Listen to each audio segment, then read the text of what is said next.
What's up, everybody? It's Brendan with Evoke Bike. Why am I in my kit? Because I just got back from my ride. I was on my ride. I figured out the video that I wanted to shoot.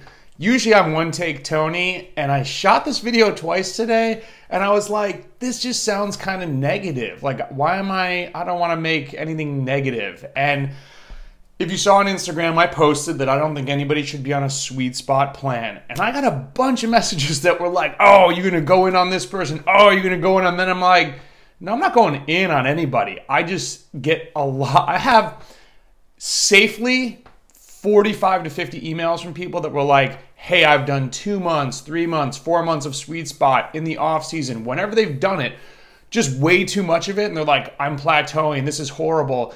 And I know that the guy who made sweet spot invented the term. Frank Overton does not want you doing sweet spot all the time. That's one person. Like, oh, you're going to go after Fast Cat. Like, no, I was a Fast Cat athlete. That's like who put me on. I have the most respect for Frank, for what they do, for what he's put out there. Why would I ever? That's not Evoke Bike. That's not me. We're not here to take shots. Like, Evoke Bike is literally evoking your best self through cycling. And it started with Patrick and I having a conversation saying, we should record this. Maybe we'll start a blog. Like, Frank is an OG. That stuff came out in 2005, right? And like, yeah, it, went on this big wave, and let's call it what it is. His definition is 84 to 97% of FTP. That's a huge range. So like high tempo, low threshold, like a day that you didn't really bang out your FTP intervals, it was just an okay day. There's some gray zone in there. But regardless, like I think if you look at his site, he has a 6-week plan, not a 2-month plan. Somebody else was like, oh, you going after Trainer Road guys? They love sweet spot. They do love sweet spot. And they have, a different platform of, I believe, athletes than who I'm coaching. If you want to get aerobically fit, you can do sweet spot. If you're super crunched on time, do some sweet spot. But I think the only guy from Trainer Road that I've had conversations with is Nate. And I think if you ask Nate, like, hey, should somebody do this for 3 months? He'd say no, because Nate races. And Nate understands also that while it's going to get you aerobically fit, it's like exercising, right? You could get fit doing endurance, but when you go to your group ride, you're going to get throttled. So you have to do more than that. So I think some people are just buying plans and like, hey, it worked once, I'm going to do it again. So after I made the video, it just sounded like I was really poo-pooing on sweet spot when it's such a general range. And like, even if you look, Trainer Road guys put it out and they're calling it 88 to 93%. Like, they don't even call it the same exact thing, 88 to 94%. That's not even the same. I mean, guys, they can't make up a new percentage. They didn't invent the term. So they've got that wrong on their site, because that's not what sweet spot really is. You can't make up your own sweet spot. I'll call them out on that, okay? So instead of saying, hey, I'm going to poo-poo on sweet spot, I'm going to tell you what my methodology is. I'm about consistency. No matter what training you do, if you're not consistent with it, it's not going to work. I'm about workload. You got to put out some KJs. You got to ride the bike. You need to pedal the bike. That's very important. I'm about rotating intervals within your season, and meaning if you're doing an FTP block and it works, do one more and then switch it up.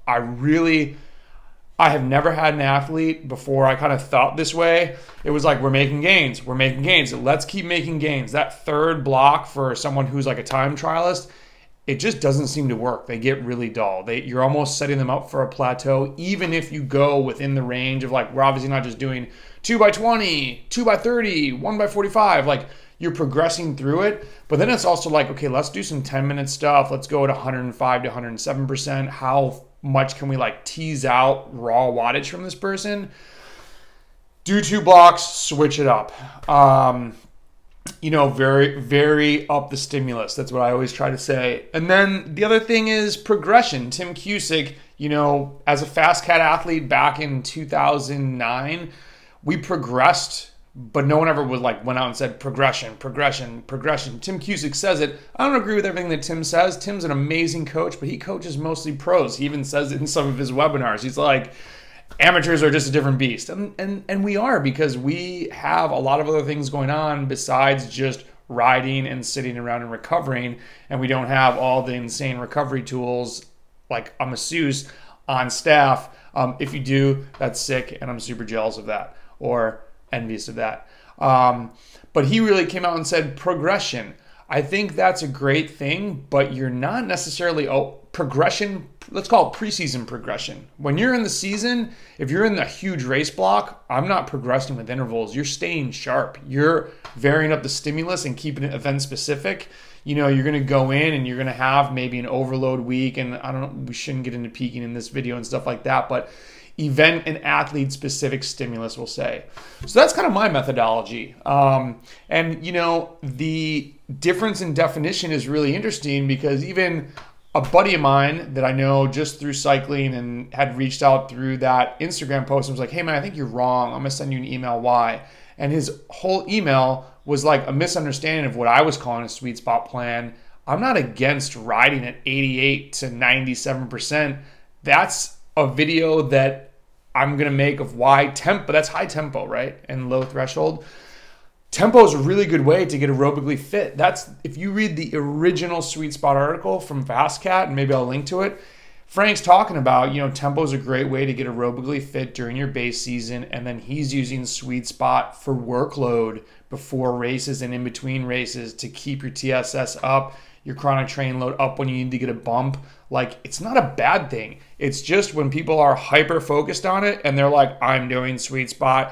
I've ran into a guy, it's always my example. He's doing 3 to 4 Sweet Spot rides a week. And I'm like, that's like a lot of low threshold. And then, okay. And then like 2.5 months later, I asked him, I'm like, yo, how's that dude doing? He's like, dude, he's not good. He's not in a good place. And you can't go hard. I recently got an email, or no, it was actually a message from the Instagram post. A guy who's like, hey, I did 2 months of Sweet Spot. That's too much. I don't know, a 2-month plan of Sweet Spot. And then couldn't do VO2 max. And it's like, well, no wonder, because you're riding. You feel like you're doing work because you're doing work. You're putting KJs out. You might lose a little weight if you're, it's a great way to lose weight. Do some Sweet Spot. You're getting aerobically fit. You are not getting race ready. That is 2 very different things. Exercising and getting ready for your group ride, your Grand Fondo, your bike race, very different. So yeah, and you know, I asked myself, why was I posting that previous video? And shout out to Nate, because you know what? Like, we are little baby Evoke Bike over here. There's a group, Trainer Road, they are a behemoth. They're kind of doing a different thing. I have nothing but respect for those people helping so many people get on a bike. I actually reached out to Nate. I try to get mentors, and I'm like, yo, dude, you're killing it. We might not agree on everything, but we're both big boys and we can have a conversation about it. So when people were like, yo, you're going to go in and get those guys, I hope that I've never put out a video that like is throwing punches or like, you know, jabs at somebody.